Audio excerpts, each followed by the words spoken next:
Downtown Wilmington, Delaware, the scene coming to you live tonight as some of the best professional and amateur riders prepare for the opening stage of the Tour DuPont bicycle race. It's the Prologue time trial and individual test of each rider around a difficult course, which includes Monkey Hill in Brandywine Park. Next rider up, rider number 102.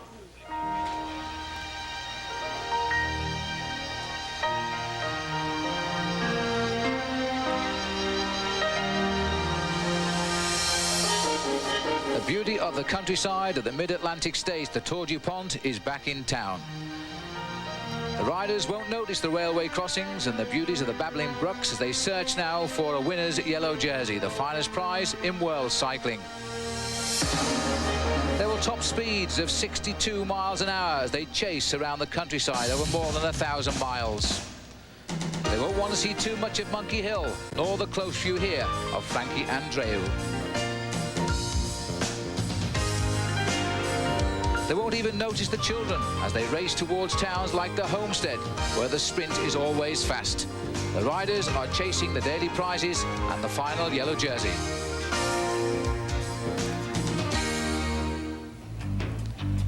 And in downtown Wilmington today, the scene is set now for the opening prologue of the hors d'oeuvre to the Tour DuPont, where the riders will search for that first leader's yellow jersey. You can stay with us now here on ESPN for the whole of the coverage of this race right through to its very end. Watch it at 6:30 to 7. Stages 1 and 2 start May 7.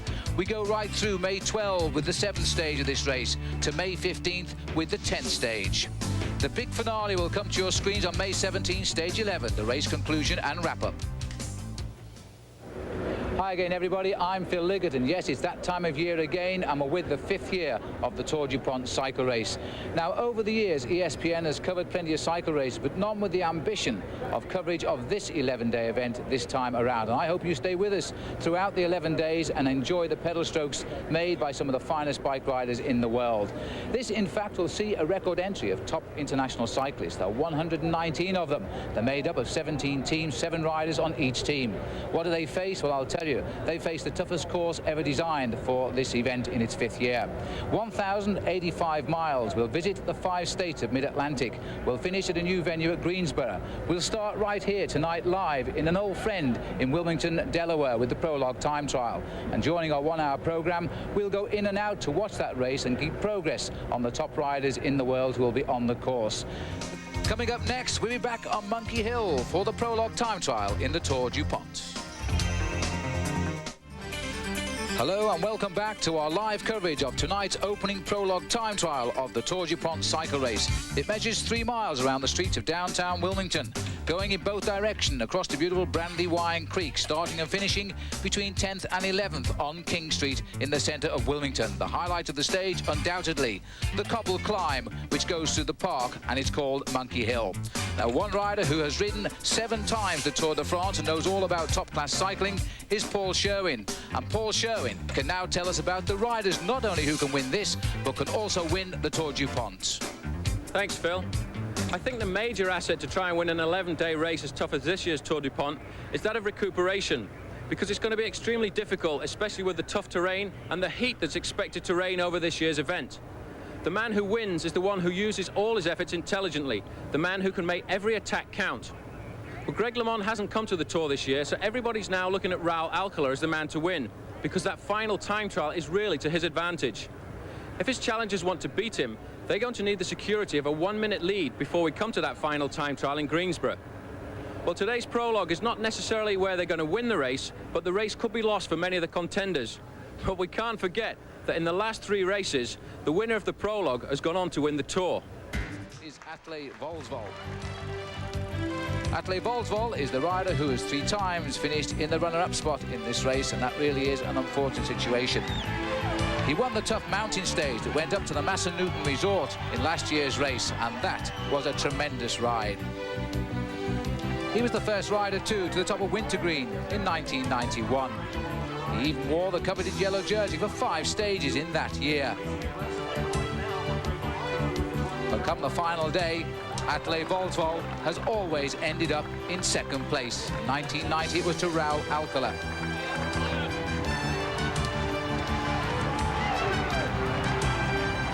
And there was also defeat at the hand in the final time trial to Erik Breukink, the Dutchman. While Breukink celebrated, Volsvold was the big loser. It was worse the year after, when I was second after Breukink. I felt I was strongest in the whole race, and then I lost in the last time trial. And last year it was okay because it was Greg who won. So I felt I had one leg in the first place too. So Volsvold's entire career with the French Z team was told in that story. His role was that of the faithful lieutenant now to the legendary Greg LeMond. Atle had worked hard to help LeMond into the 1992 DuPont winners' circle. But now it was time for the Norwegian to move out of Greg's shadow and move across to the Subaru Montgomery team, on which he is the undisputed leader. A lot of people, having finished third in this event, having finished twice in this event 3 times, would be frustrated. You know, what is it going to take? Is that any frustration with you at all? Or you? And last year it was both Greg and me who could win the race. But sure, this year normally everybody should give 100% for me. So. Well, there's no doubt either at Volsvold's climbing ability. He's a proven king of the mountains. But this year's Tour DuPont may be won in the final time trial.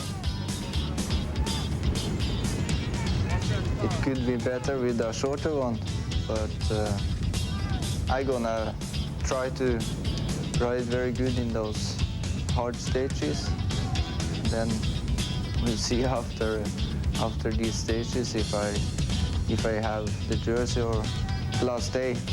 It's just to give everything anyway. So then see if it can be good enough.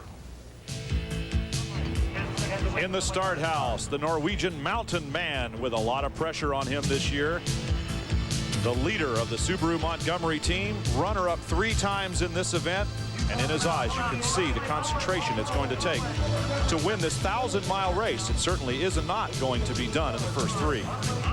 Volsvold's start was made at precisely 14 minutes past 5 this evening, knowing already that Steven Swart has finished with the best time thus far of 6 minutes 10.91 seconds for the course, a bettering by 8 seconds of the winning time by Greg LeMond last year. That's the sort of target now, Brian, that Volsvold has got to search for. Second fastest time on the board has also been posted. Frankie Andreu of Team Motorola at 6:17, and both of those times faster than that of Greg LeMond, which was for first place a year ago. These riders are averaging about 10 seconds better than their own personal times. Here is one of the Soviet riders, the Russians on the course right there, who had left just ahead of Volsvold, and he is Igor Soloviev. And that was Jeff Evanshine, the junior world champion, making his start too. All of the riders, let me remind you, start at 1-minute intervals. The object to set the best time on the evening. Let's go back out to Monkey Hill. This was earlier, and Volsvold is now making his ascent, and the crowd are enjoying the sunshine here in Brandywine Park. The idea is to push a big gear over the rough surface there. Atle Volsvold perhaps choosing a gear just a little too big and really struggling up that climb. Now he's found his legs getting out of the saddle, trying to re-accelerate, but I suspect he's lost some time there on Monkey Hill. So making his approach now up King Street towards the finish. Volsvold chasing the times of Swart and Andreu, 6:10 and 6:17 respectively, they have recorded, as he now finds the last little bit of effort to finish at the top of what is turning out to be quite a mountain here on King Street in Delaware tonight, in Wilmington, Delaware tonight, Brian. Atle Volsvold also showing the effort of this short race, but very intense effort indeed needed to race only 3 miles against the clock. It's a full-out, dead-on effort with no help from any teammates, no drafting, no shelter anywhere. Thankfully, however, it's calm, and this year a lot warmer than it was 1 year ago. Volsvold heading for the finish line. His time will not be better than that of Andreu nor of Swart. In fact, he finishes at 6:30, 6:33. That's 5th best. Out on the course now, the British professional road racing champion Sean Yates, and reminding that we are now in the Prologue time trial, and this was taken just a few minutes ago with the British champion in full cry, Brian. Sean Yates, another one of the favorites because of his time trialing ability, and indeed he has proven over the years in this Prologue time trial that he is capable of doing a good time. He has been disappointed a few times, however, in actually accomplishing that feat. Sean Yates the noted time trialist of this Motorola squad, has come up short in the past. He's hoping to change that around here today. Well, his immense strength, Brian, has earned him the nickname the Animal, and I think he rather likes it, actually, because he can put this bike up at such a high rate of speed and he can hold it there. This is one of his favourite types of races. He once set the record for a time trial when he won the stage of the Tour de France in Pascal. And now Yates is trying to find that little extra speed to beat the best time of the day so far, which is still, by the way, Stephen Swartz's time of 6 minutes 10.91 seconds. And in second place, Frankie Andreo, 6 minutes 17.04. And he is Yates's teammate. Yates's time, 6:15.78. Not good enough. So Team Motorola has enjoyed great success in recent Tours DuPont and expects even more this season with the addition of former top amateur rider, the American Lance Armstrong. But Armstrong's first season as a pro didn't start out exactly as he'd planned. Looking back on the beginning of the season, I think that it's obvious to me now that I haven't prepared enough in the off-season. I think I took a little bit too much time off and maybe had a little too much fun in Austin in the wintertime and didn't prepare. So it's been a little inconsistent, and I haven't been real happy with that. But it's going to be an up and down season, basically, is what I'm saying. And this very week, the ups and downs have continued to plague Motorola. Phil Anderson, 4 times a stage winner, has had to withdraw due to an illness. Anderson was not only the team leader, but the key contributor to Lance Armstrong's development. So Phil Anderson is not here. So Lance Armstrong will have to go alone. It's a big loss. It's a big loss for the team, and it's a big loss for me, personally, because I think Phil, to me, means a lot. I think having him around, confiding in him, asking him for advice, feeling him out on certain situations helps out a lot of the time. So with Anderson's absence comes both as an opportunity and adds increased pressure for the young American. This Tour de France could give Lance Armstrong his day in the sun. I think a lot of the other teams look to Phil to always be riding good because he is so consistent. Whether or not he's riding good or not, they're still looking at him. And now with him not here, they may shift their focus on Lance Armstrong. And you could say, yeah, it puts a little more pressure on me. Within the team, I think, yes, I do feel pressure. But as I said before, I'm a professional now, and that's my job. I got to come through. And there's a last-minute chance to the Motorola team in the re-signing of the veteran Steve Bauer, who prior to this race was without a sponsor. A 2-time Tour stage winner, Bauer may have to adjust his focus from stage wins to the role of winning the race or supporting Armstrong. Maybe I had more of a leadership type role a couple years ago. Now Lance Armstrong is riding very superbly. He's a super young talent for the team. And I think that we will probably key around him to try to get him to win the overall. So maybe that role has changed. But as far as winning bike races, you know, I'm still here and I'm still going to try and win, you know. Well, Armstrong should be able to set the pace for Motorola through the mountains, but it is the final time trial that may be the true test of his own self-confidence and his ability. I'm confident how I go uphill. It's funny because a couple years ago, I had no confidence in my climbing, and I was very confident in my time trialing. And it seems the last couple years, it's changed. Now I'm confident in my hill climbing, and I'm not so confident in my time trialing. But if I'm in position to win a race, I've said this all along, if I'm in the top 3 and I'm going for the overall victory, then I'll be able to time trial fine.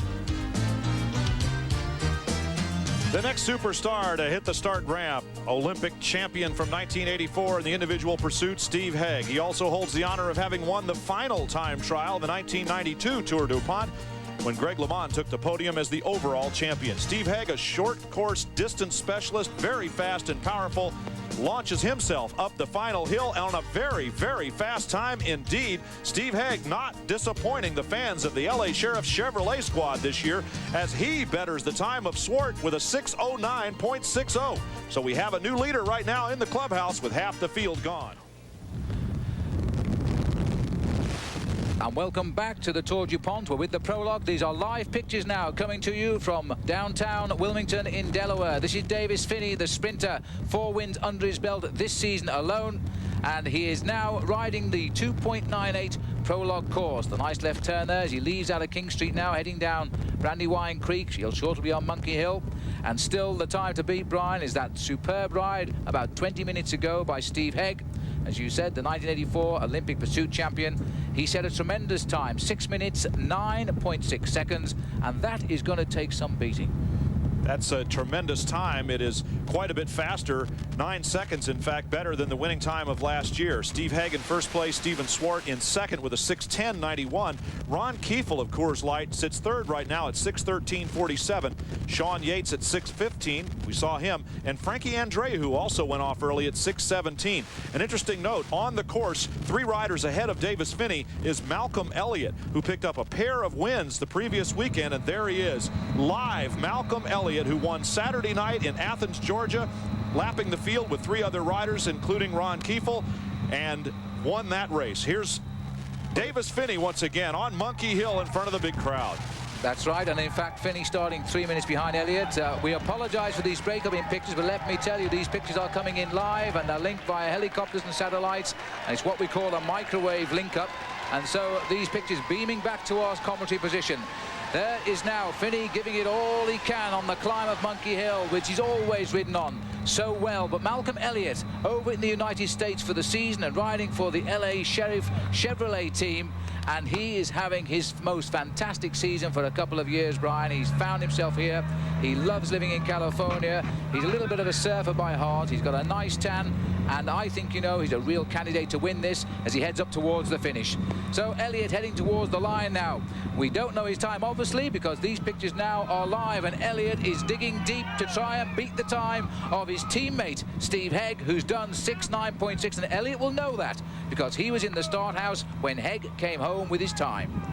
Malcolm Elliott with a pair of wins the previous weekend. He is really on a roll. He is the top-ranked professional in the United States. He has raced in the U.S. a couple of times previous in the old Tour of Americas that took place in Florida. Malcolm Elliott charging for the finish line on the uphill, being cheered on by Dave Lettieri, the team manager from the car. We're looking up the clock, 6:07 and change. So we have a new leader. Malcolm Elliott of the Chevrolet LA Sheriffs racing team has taken the lead away from his teammate Steve Hegg. So the Sheriffs are 1-2. Well, here's Finney further down the course. You're right, Brian. That is a superb Prologue performance. He's done it before in big-time races. The time has been confirmed for Malcolm Elliott of 6 minutes, 8.46 seconds. And that is faster than his teammate Steve Hegg. But what it's done is give the Chevrolet the top 2 places on the classification at the moment.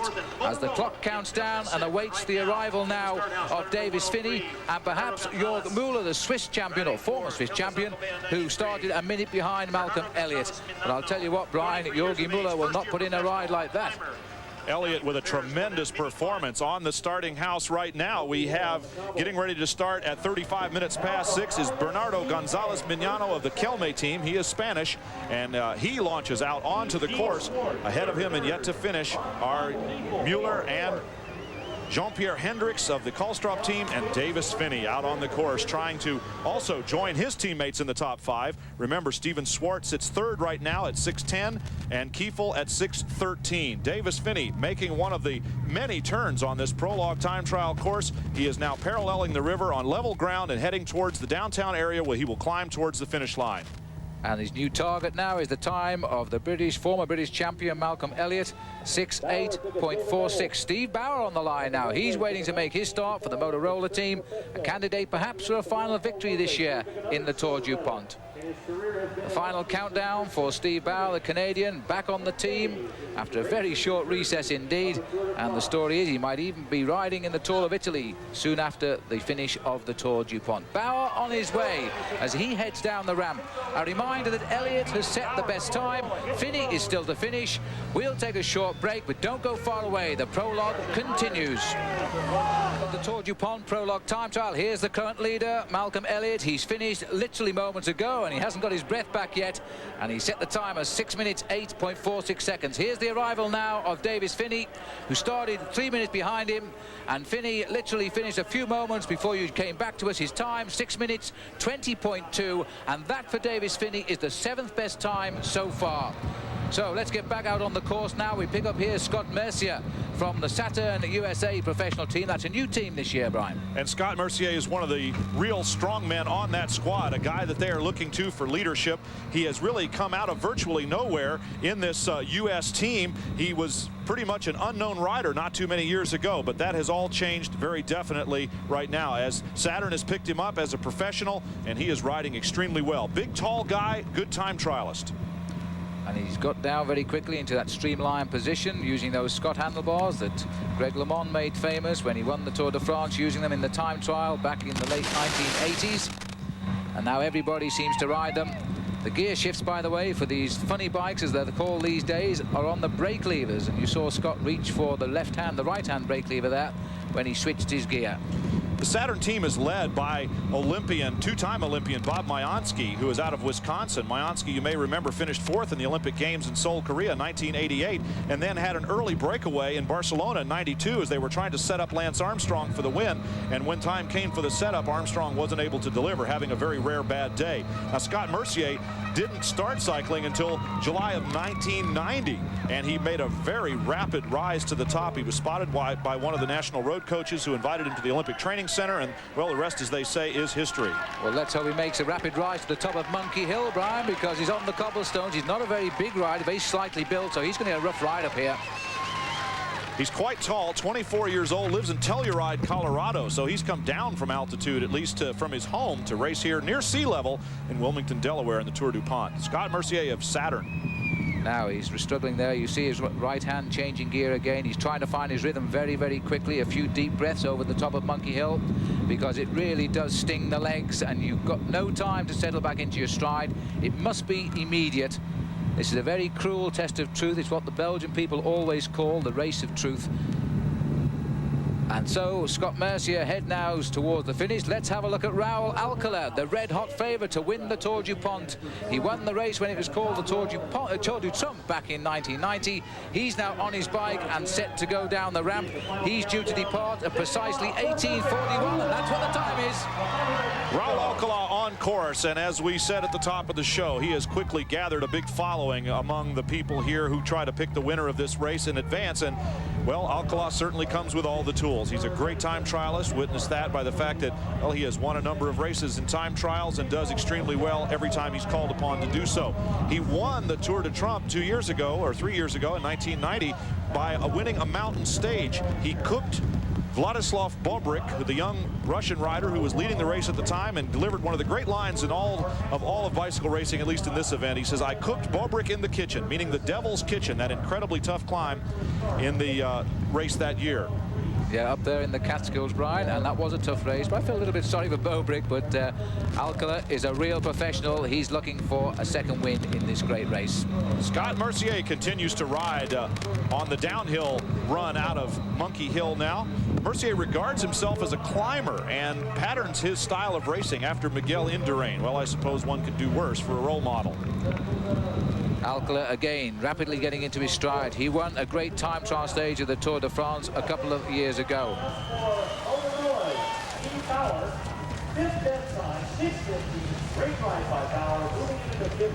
Well, among the racers enjoying the beautiful countryside outside of Wilmington this week was a new team, Word Perfect. It's an American sponsor who's harnessed a Mexican thoroughbred to lead the charge. After the demise of his former Dutch PDM team, Raul Alcala is now happy to return to this race for the first time since his 1990 victory. And he's got a great squad around him to support him and hopefully carry him to victory as well.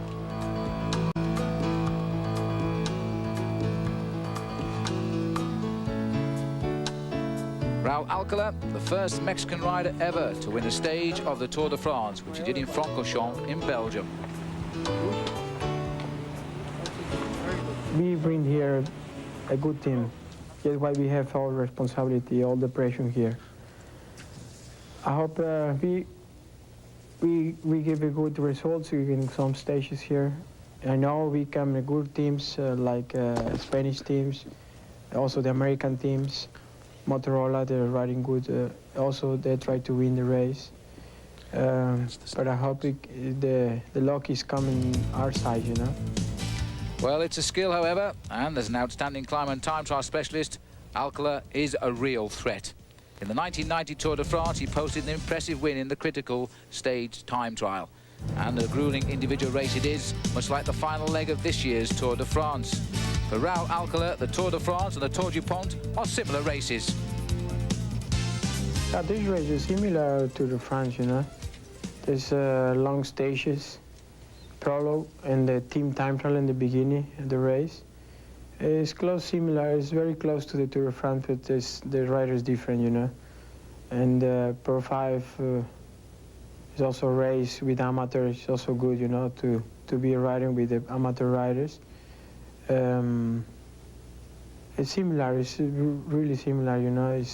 I think they try to make it like the Tour de France, small Tour de France, you know, but it has to be.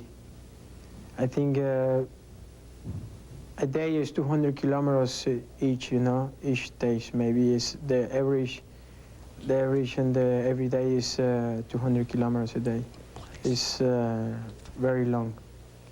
Indeed it is, and one of Alcala's new teammates is Eric van der Aarden, a sprint specialist. The flying Belgian returns to the Tour DuPont for the first time since 1989, when he won 4 stages in this event, a record which has been equalled only by Phil Anderson. They call him the Rocket Man. I was here once for about the race in Trump, and I won 4 stages, and that's be one of my greatest things I do.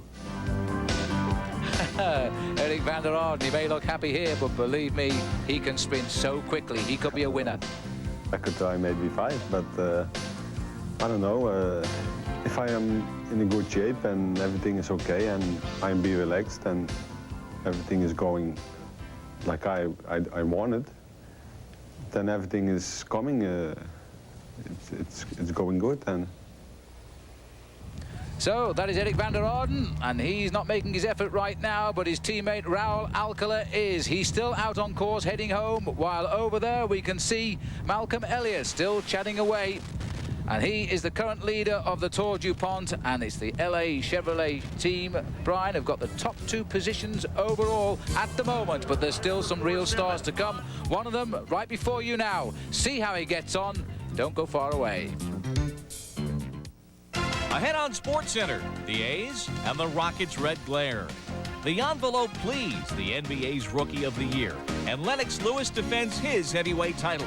Bob Lee and Jack Edwards, SportsCenter at 7 Eastern. And welcome back. We're with the prologue of the Tour DuPont. When you left us, Raul Alcala was heading up towards the finishing line. And according to the clock, he is so close. He approaches that line now to the best time of the day, which is Malcolm Elliott, 6:08.46. There's a real chance now. Alcala can shave this by fractions of a second. Raul Alcala, who won a great stage in the time trial in the Tour de France a while ago, now registering the fastest time so far, 6 minutes, 5.95 seconds. Raul Alcala is here to win the Tour DuPont if he has anything to do with it, Brian. Alcala at 6:05.95 moves Elliott and Haig down into 2nd and 3rd place respectively. Steven Swart and Ron Kiefel of Coors Light are now 4th and 5th. And there is Raul Alcala live following his finish. And he knows now that he is the man to beat in this race. And there are but a handful yet to go. On the podium now is Steven Rooks of Festina, a man who is not as noted for his time trial ability, but is a feared climber. And indeed, the first Dutchman ever to carry off the title, the King of the Mountains in the Tour de France. But he has just seen on his right shoulder the arrival of Raul Alcala with the best time, as he gets the countdown now to start his try around the circuit here in Delaware, in Wilmington, Delaware. So Steven Rooks, the 1988 runner-up in the Tour de France, King of the Mountains, and a man that raced in this event in its very first year, didn't do well, took ill that year, and all but dropped out of the race. Now Steven Rooks comes as the leader of Festina. And on course we have David Mann of Coors Light. Now, David Mann, who's threw a little surprise our way at the start last year. It was much colder last year here, and a lot of the riders were shivering before the start. This is why the times this year are so much quicker. On average, the riders are going 8 seconds quicker around the same course that Greg LeMond won on this circuit 1 year ago. Just to give you an idea of how much faster times are this year, Dave Mann's time of 6 minutes 30 last year was good for 10th place. This year, it wouldn't have gotten him anywhere near the top 20, maybe 30 riders, in fact. Well, this is a short burst for Dave Mann. He prefers the slightly longer time trial, and of course he won the longer time trial, beating amongst others Greg LeMond last year. But he wants to limit his losses if indeed he can't set the best time, but he's giving it a real good show of effort on the climb here at Monkey Hill. Remember, Raul Alcala has really now thrown the spanner into the works. 6 minutes 5.95 seconds. It's a time to remind everybody watching that the rider who's won the Prologue time trial these past 3 years have gone on to win the Tour by the end. And I wonder if Alcala will like to remember that right now. Dave Mann wore the yellow jersey in this event last year along with his teammate Steve Swart. In fact, they were tied to the second, but by virtue of differences in hundredths of second, Steven Swart wore the jersey, and then Dave Mann wore the jersey rather, and Steven Swart took it from him. So Dave Mann is out on course. Alcala is home with the best time of 6:5.95. There's still more top riders to come, including Lance Armstrong. We'll be back. And welcome back to the Tour DuPont Prologue time trial. We are live. We're waiting now for the start of Lance Armstrong. Just to remind you that the best rider so far is Raul Alcala with 6:5.95, and this is Lance Armstrong. He's just made his start.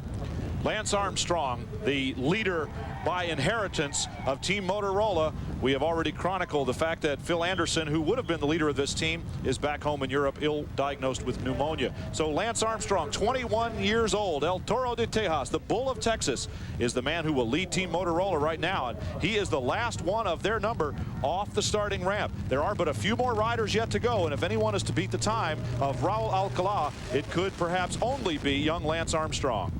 Lance Armstrong had a win right out at the start of the season up in Italy there, the Trophy L'Aiguilla, and that should give him the confidence for the rest of this season. Quick update on a couple of times that we didn't give you before we left. Steve Bauer sitting 6th right now overall with a 6 minutes 15.14 seconds. And well, we also saw a lot of Scott Mercier. His time was good for 12th when he finished, and it was 6 minutes 22.21. So right now Alcala leads ahead of Elliott and Haig of the Chevrolet LA Sheriffs, followed by Swart and Kiefel of Coors Light. Then Steve Bauer, top placed Motorola rider, along with Sean Yates, and they are in the 6:15s, while the winning time right now, or the leading time, is 6:05. So a Mexican on the top, followed by a British rider, then an American, then a New Zealand rider. That's a real international lineup right at the top. Now Armstrong approaching the turn here onto Monkey Hill. He wants to keep his rhythm and dig deep. He knows the Tour DuPont. He knows this circuit. He's ridden it a couple of times before, and the crowd are going to be shouting for him all the way up here. Well, as we see Lance Armstrong on the climb, let's get down to the finish and see if we can find Dave Mann. He must be coming in, and here he is. Dave Mann now digging deep because he can produce a good time here as he races towards the line. His teammates have finished well. Steven Swart has done a good ride, but I think that Dave Mann might be a little bit off the leaderboard, Brian. He's aiming for that 6:5.95. If you can catch a glimpse of the clock to the far right, he's way off it. He's almost 10 seconds out. A bit more. 6:16.63. 8th best time for Dave Mann as we join Lance Armstrong now as he's just come over the top of Monkey Hill. Lance Armstrong chose a very good gear on his climb. He's turning it over extremely well. You can see the aerodynamic position that he is very good at here. Using the aerodynamic helmet, the air flows over his back and off the bike cleanly. He's using the graphite 3-spoke wheels there, the newest innovation, and riding very strongly indeed. So as we go to the podium here now, we've got Subaru on the start line. This is the national champion, Bart Bowen, who finished his season with a great victory in Australia. And I was there, and my goodness me, he's a strong rider, this man, as he now takes the start. I don't think, though, Brian, this really is his type of course. We would expect to see Bart more in action in the mountains. Bart Bowen could wear the Stars and Stripes jersey of the reigning professional champion, a rider coming the other way to finish. And here, once again, is Lance Armstrong out on the course, probably halfway through his ride. He started at 52 minutes past the hour, and we're now at 55.5. So he is 3.5 minutes into a ride expected to last just over 6. Lance Armstrong riding along the river there, slight climbing area as he heads towards downtown. He is now in Brandywine Park. Well, technically a difficult course, and you almost saw Lance Armstrong misjudge that corner then. Here's George Hincapie up on the start house. Just one rider to go after him. George Hincapie, the heir apparent for the leadership of the U.S. amateur team. Remember, a year ago, it was Lance Armstrong who was the superstar of this squad. Now George Hincapie, who was in a breakaway, by the way, with Armstrong in Atlanta for the First Union Grand Prix. The two of them worked right up until the end. They were caught in the final 500 meters, and that race went to Malcolm Elliott. So Hincapie is on course, just Yellowknidam to make his start. The last of the 119 men to go in the prologue. So we'll come back. And as you rejoin us here, the closing stage of the Tour DuPont opening prologue time trial. This is Lance Armstrong as he makes his final sprint now towards the line. Lance Armstrong needs to finish within the next 20 seconds in order to take the lead, and that is within his grasp as he climbs the final hill up in towards the downtown area. He has to know how close he is to the winning time or the leading time of Raul Alcala. 6:05.95 is the time to beat right now. So Armstrong approaches the finishing line. The clock will tell the truth as he comes very close. He's looking for a time. Listen to Brian says he won't make it. Well, if we can see the clock, and we can. Very close, Brian. Second best time, 6:07.03 for Lance Armstrong. Second tonight in the prologue time trial. A little over a second behind Alcala. That'll be an excellent start for the Tour DuPont. Lance Armstrong cools down and has the second best time in the Tour DuPont prologue. Yellowknidam is still to finish. Raul Alcala is top of the leaderboard. Last man off the starting block, Yellowknidam, a prologue time trial specialist and a man that many would reckon would win this event in its first outing. And indeed, Alcala knows with only Knightam on the course, his lead is tenuous at best. Well, they're both on the same word perfect team. Yellowknidam is a specialist. His father was a world champion as a time trialist in 1961. Yella is no exception. He's a thoroughbred athlete as well. Not even the slopes of the hill up King Street was to thwart him. He was to set the fastest time ever seen in a prologue time trial in the Tour DuPont. He was the only rider to beat 6 minutes. And his time on the line, 5 minutes and 55 seconds. And there was still time to wave to the crowd. Yellowknidam was the champion thus far of the Tour DuPont. Well, Yellowknidam really did put in a great ride, but he is a specialist over the short distance. In fact, in 1987, he won 6 such prologue time trials, including the prologue of the Tour de France. The big question, Brian, is can he win the Tour DuPont by May 16? Well, the history of this event for the last 3 years has been that the rider that won the prologue won the whole event. And with all due respect to Yellowknidam, I don't think that's going to happen in 1993. The real battle shapes up behind him with Raul Alcala and Lance Armstrong. I think those two are going to be in the background for a while, fighting the real war. But stealing the thunder for at least the next several days are going to be the sprinters. We're going to start seeing the Eric van der Ardens, Davis Finneys, Malcolm Elliott's, Uwe Pressler, the young German, Frankie Andreu for Motorola. Those are going to be the guys battling it out up front and taking a lot of the headlines for the next several days.